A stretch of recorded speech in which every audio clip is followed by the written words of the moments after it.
Hello everyone, how are you doing? This is MD Tech here with another quick tutorial. In today's tutorial I'm going to show you guys how to launch Windows in a clean boot state on your computer. So this should hopefully be a pretty straightforward tutorial about how to actually clean boot your computer for diagnosing purposes. So we're going to go ahead and jump right into it. And we're going to start by opening up the start menu. Just left click on the start button one time. Type in msconfig. Best match should go back with system configuration. You want to right click on that and then left click on run as administrator.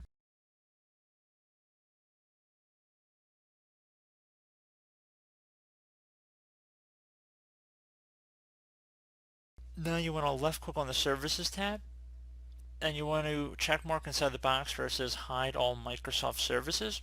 Now that you've done that, you want to go ahead and left click on disable all. So this is going to disable all non-Microsoft services here.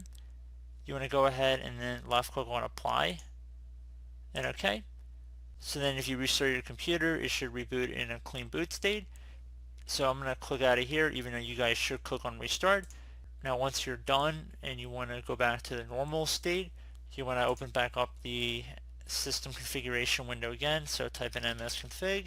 This is assuming you've already done everything and you just want to turn everything back on once you're done diagnosing what the issues are. So again, just type in msconfig.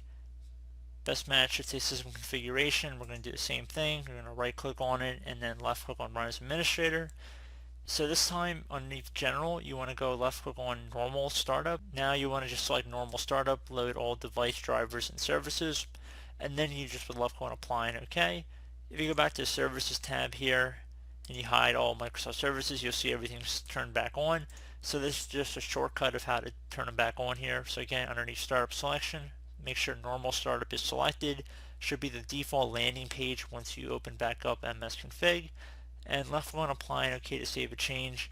Again, you will have to restart your computer for it to take effect, but once you restart your computer anyway, then it shouldn't make that big of a deal. So then I'd recommend you restart your computer and that should be about it.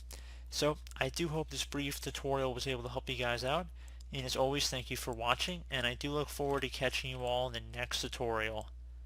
Goodbye.